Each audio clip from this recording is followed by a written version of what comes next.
levels defined, and we have activities defined for level 1, activities defined for level 2, activities defined for level 3. And all of that is complete at this point. We're still doing some massaging of it as we run it through different customers and other security experts in the field that have input for us. So we're still moving it around, which is why there's a giant beta stamped on the front. But we at least have some templates for everything that we want to be in here effectively. Steve, did you have a question?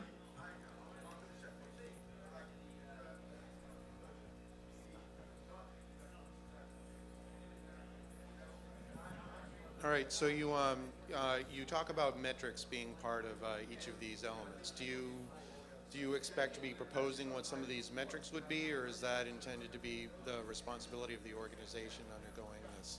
We define the metrics in a way that basically makes you comply with what the activities are. So, for instance, education and guidance level 1, the success metrics that are defined are greater than 50% of your development staff briefed on security issues within the past 1 year.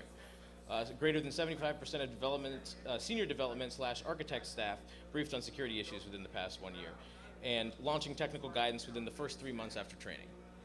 So that's example. Those are 3 metrics for level 1. And then when you get to level 2, they get a little more sophisticated. So you'll have basically, since level 2 involve role-based training, you have greater than 50% of management and analyst staff trained, greater than 80% of development and architecture staff, and greater than 3.0 on a Likert scale of usefulness of training. So those are sort of example metrics of how we busted them out. So. Okay, thanks. Can I answer questions for anybody else?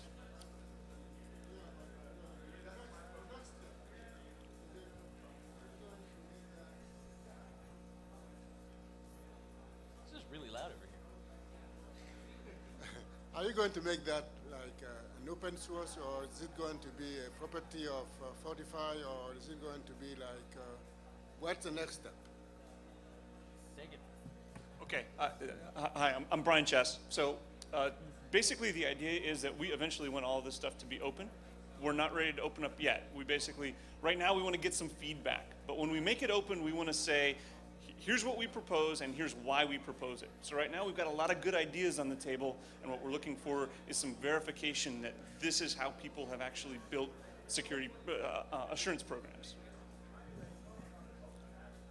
Right, yeah. I mean, basically we're just collecting, the goal at this point is to get more feedback. It is going to be open at some point, though. That's the goal, so yeah.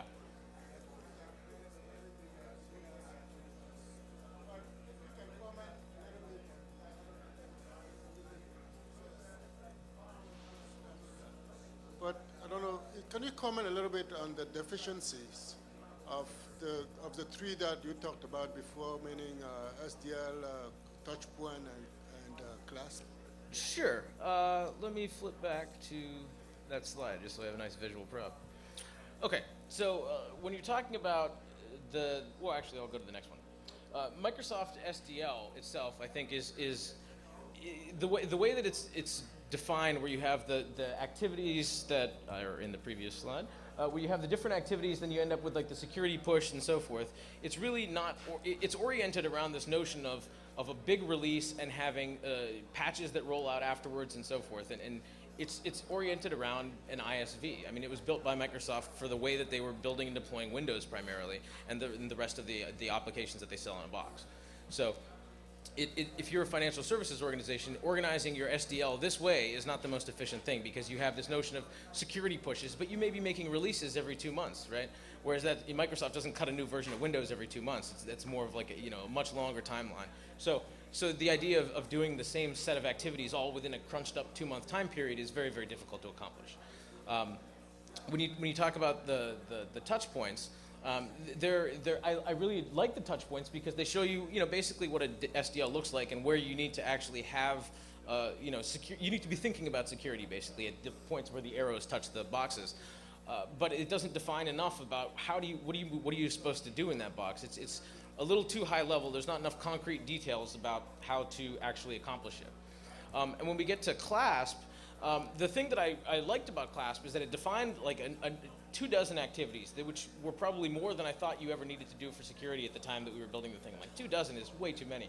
But then when we took another look at them, I sort of realized that there were such different sizes, and when you looked at each activity, there may be like 15 steps, or like 5, or like 10 steps involved in actually accomplishing that. So when we moved to the SAM model, we actually broke it down into much smaller pieces. So if you think about it, there's 12 functions with 3 levels underneath each function, so there's 36 possible levels, and each level has 2 activities assigned to it. So there's 72 different activities, and it's not that we just made up new stuff to do. What we did was we just took the things that were already in CLASP and made them smaller. So we just made the activities much more smaller, much more well-defined, and put together, kind of a salient paragraph that tells you exactly who and what you need to be doing in order to actually accomplish this.